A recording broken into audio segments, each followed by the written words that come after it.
ओम नमः शिवाय। भगवान विश्वनाथ विश्वेश्वर ज्योतिर्लिंग और उनकी महिमा के प्रसंग में पंचकोशी काशी की महत्ता का प्रतिपादन शिव पुराण की कोटि रुद्र संहिता अध्याय 22 में सूत जी ने विश्वेश्वर ज्योतिर्लिंग की महिमा बताई। सूत जी कहते हैं, हे मुनीश्वरों, अब मैं काशी के विश्वेश्वर नामक ज्योतिर्लिंग का महात्म्य बताऊंगा, जो महापातकों का भी नाश करने वाला है। तुम सुनो, इस भूतल पर कोई भी वस्तु दृष्टिगोचर होती है, वह सच्चिदानंद रूप निर्विकार एवं सनातन ब्रह्म रूप है। अपने कैवल्य अद्वैत भाव में रमने वाले उन अद्वितीय परमात्मा में भी कभी एक से दो हो जाने की इच्छा जागृत हुई, फिर वे ही परमात्मा सगुण रूप में प्रकट हो शिव कहलाए। वे शिव ही पुरुष हैं और स्त्री दो रूपों में प्रकट हो गए।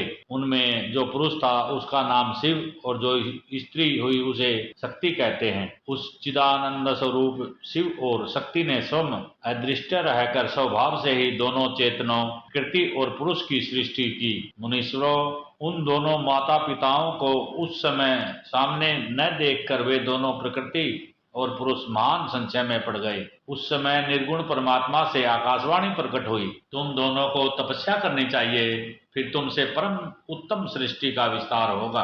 वे प्रकृति और पुरुष बोले, प्रभु शिव, तपस्या के लिए तो कोई स्थान है ही नहीं, फिर हम दोनों इस समय कहाँ स्थित होकर आपकी आज्ञा के अनुसार तप करें। तब निर्गुण शिव ने तेज से सारभूत 5 कोस लंबे चौड़े शुभ और सुंदर नगर का निर्माण किया, जो उनका ही स्वरूप था। वह सभी आवश्यक उपकरणों से युक्त था। उस नगर का निर्माण करके उन्होंने उसे दोनों के लिए भेजा।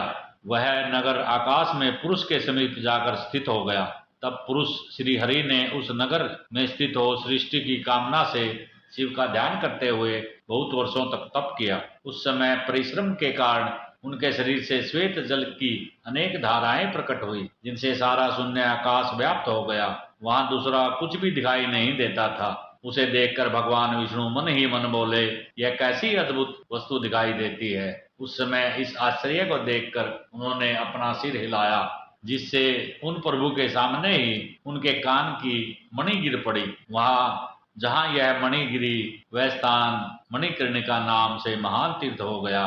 जब पूर्वोक्त जल राशि में वह पंचकोशी डूबने लगी, तब निर्गुण शिव ने शीघ्र ही अपने त्रिशूल को धारण कर लिया। फिर विष्णु अपनी पत्नी प्रकृति के साथ वहीं सोए। तब उनकी नाभि से एक कमल प्रकट हुआ और उस कमल से ब्रह्मा जी उत्पन्न हुए। उनकी उत्पत्ति में शंकर का आदेश ही कारण था। तदंतर उन्होंने शिव की आज्ञा पाकर अद्भुत सृष्टि आरंभ की। ब्रह्मा जी ने ब्रह्मांड में 14 भुवन बनाए। ब्रह्मांड का विस्तार करके महर्षियों ने 50 करोड़ योजन का बताया है। फिर भगवान शिव ने यह सोचा, ब्रह्मांड के भीतर कर्मपाश से बंधे हुए प्राणी मुझे कैसे प्राप्त कर सकेंगे। यह सोचकर उन्होंने मुक्तिदायिनी पंचकोशी को इस जगत में छोड़ दिया। यह पंचकोशी काशी लोक में कल्याणकारी कर्म बंधन का नाश करने वाली ज्ञानदात्री और मोक्ष को प्रकाशित करने वाली मानी गई है। अतएव मुझे परम प्रिय है। यहाँ स्वयं परमात्मा ने अविमुक्त लिंग की स्थापना की है। अतः मेरे अंशभूत हरे, तुम्हें कभी इस क्षेत्र का त्याग नहीं करना चाहिए। ऐसा कहकर भगवान हर ने काशीपुरी को स्वयं अपने त्रिशूल से उतार कर मर्त्यलोक के जगत में छोड़ दिया। ब्रह्मा जी का एक दिन पूरा होने पर जब सारे जगत का प्रलय हो जाता है, तब भी निश्चय ही इस काशीपुरी का नाश नहीं होता। उस समय भगवान शिव इसे त्रिशूल पर धारण कर लेते हैं और ब्रह्मा द्वारा पुनः नई सृष्टि की जाती है। तब इसे फिर वे भूतल पर स्थापित कर देते हैं। कर्मों का आकर्षण करने से ही इस पुरी को काशी कहते हैं। काशी में अविमुक्तेश्वर लिंग सदा विराजमान रहता है। यह महापात की पुरुषों को भी मोक्ष प्रदान करने वाला है। मुनीश्वरों, अन्य मोक्षदायक धामों में साम्य आदि मुक्ति प्राप्त होती है। केवल इस काशी में ही जीवों को सायुज्य नामक सर्वोत्तम मुक्ति सुलभ होती है। जिनकी कहीं भी गति नहीं है, उनके लिए वाराणसी पूरी ही गति है। महापुण्यमयी पंचकोशी करोड़ों हत्याओं का विनाश करने वाली है। यहाँ समस्त अमरगण की मरण की इच्छा करते हैं, फिर दूसरों की बात ही क्या।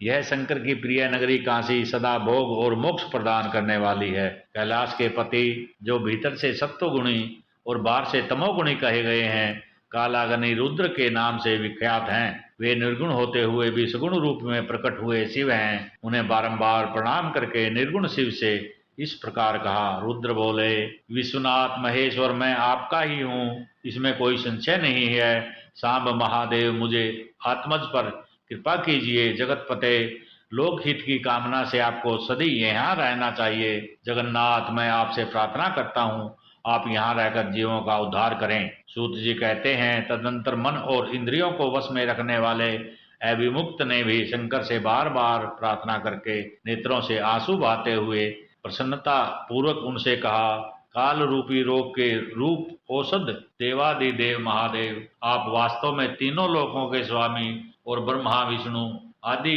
द्वारा भी सेव्य हैं। देव काशीपुरी को आप अपनी राजधानी स्वीकार करें। मैं अचिंत्य सुख को प्राप्ति के लिए यहाँ सदा आपका ध्यान लगाए स्थिर भाव से बैठा रहूंगा। आप ही मुक्ति देने वाले और संपूर्ण कामनाओं से पूर्ण करने वाले हैं। आप परोपकार के लिए उमा सहित सदा यहाँ विराजमान रहें। सदाशिव आप समस्त जीवों को संसार सागर से पार करें। हे हर, मैं बारंबार निवेदन करता हूँ, आप अपने भक्तों का कार्य सिद्ध करें। सूत जी कहते हैं, हे ब्राह्मणों, विश्वनाथ ने भगवान शंकर से इस प्रकार प्रार्थना की। तब सर्वेश्वर शिव समस्त लोगों का उपकार करने के लिए यहाँ विराजमान हो गए। जिस दिन से भगवान शिव काशी में आए हैं, उसी दिन से काशी सर्वश्रेष्ठ पूरी हो गई। ओम नमः शिवाय।